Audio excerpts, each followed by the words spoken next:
ಹೇಳೋವರೆಗೂ budget ಮಂಡನೆ ಮಾಡ್ತಾ ಇರ್ತೀನಿ ಎಂಬ ಹೇಳಿಕೆ ವಿಚಾರಕ್ಕೆ ಸಂಬಂಧಪಟ್ಟಂತೆ ಹೈಕಮಾಂಡ್ ಇರು ಅಂದರೆ ಇರ್ತೀನಪ್ಪ, ನಾನು ಮುಂದುವರಿರಿ ಅಂದರೆ ಮುಂದುವರಿತೀನಿ. ಎಲ್ಲವೂ ಹೈಕಮಾಂಡ್ಗೆ ಬಿಟ್ಟಂಥ ವಿಚಾರ. ಎಲ್ಲಿವರೆಗೆ ಹೈಕಮಾಂಡ್ ಹೇಳ್ತಿರುತ್ತೋ ಅಲ್ಲಿವರೆಗೂ ನಾನು ಬಜೆಟ್ ಮಂಡಿಸ್ಕೊಂಡೇ ಹೋಗ್ತಾ ಇರ್ತೀನಿ ಅಂತ ಹೇಳಿ ಮೈಸೂರಲ್ಲಿ ಸಿಎಂ ಸಿದ್ದರಾಮಯ್ಯ ಹೇಳಿಕೆಯನ್ನು ಕೊಟ್ಟಿದ್ದಾರೆ. ಇಲ್ಲಿ ಯಾರೋ ಏನೋ ಹೇಳ್ತಾ ಇರ್ತಾರೆ ಎಂಬುದು ನನಗಿಲ್ಲಿ ಮುಖ್ಯ ಆಗಲ್ಲ.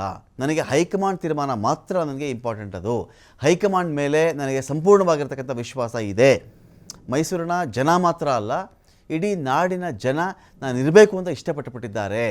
ಎಲ್ಲವನ್ನೂ ತೀರ್ಮಾನ ಮಾಡೋದು ಹೈಕಮಾಂಡ್ ಆಗಿದೆ. ಈ ವಿಚಾರದಲ್ಲಿ ಏನೇ ಪ್ರಶ್ನೆ ಕೇಳಿದರೂ ಕೂಡ ನನ್ನ ಉತ್ತರ ಹೈಕಮಾಂಡ್ ಅಂತ ಮಾತ್ರ ಇರುತ್ತೆ. ಪರೋಕ್ಷವಾಗಿ ಜನ ನನ್ನ ಪರವಾಗಿ ಇದ್ದಾರೆ ಅಂತ ಕೂಡ ಸಿಎಂ ಸಿದ್ದರಾಮಯ್ಯ ಒಂದು ಕಡೆ ಮಾತಾಡಿದ್ದಾರೆ.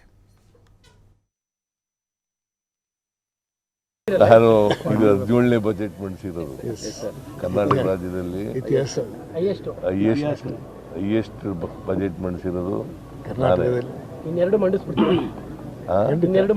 ಹೈಕಮಾಂಡ್ ಅವರು ಅವಕಾಶ ಕೊಟ್ಟರೆ ಮಂಡಿಸ್ತೀವಿ. ವಿಶ್ವಾಸ ಇದೆ.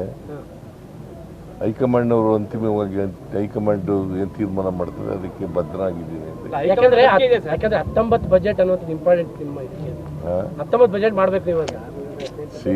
ರೆಕಾರ್ಡ್ ಮುರಿಯೋದು ಬಹಳ ಇಂಪಾರ್ಟೆಂಟ್ ಅಲ್ಲ. ಜನಗಳಿಗೆ ಅವಕಾಶ ಕೊಟ್ರೆ ಮಂಡಿಸ್ತಕ್ಕಂಥ ಹೈಕಮಾಂಡ್ ಮೇಲೆ ವಿಶ್ವಾಸ ಇದೆ ಸರ್ ನಿಮಗೆ?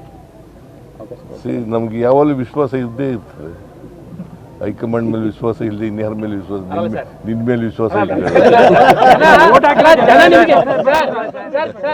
ಜನ ನಿಮ್ ಪರವಾಗಿದ್ದಾರೆ, ಹಂಗಾಗಿ ಜನ ನಿಮ್ಗೆ ಆಶೀರ್ವಾದ ಮಾಡ್ಬಿಟ್ಟಿದ್ದಾರೆ, ಹಂಗಾಗಿ ಇನ್ನೆರಡು ಮಾಡ್ಬಿಡ್ತೀರಾ? ಹೈಕಮಾಂಡ್ ನಾನು ಇದು 17ನೇ ಬಜೆಟ್ ಮಂಡಿಸಿರೋದು ಕರ್ನಾಟಕ ರಾಜ್ಯದಲ್ಲಿ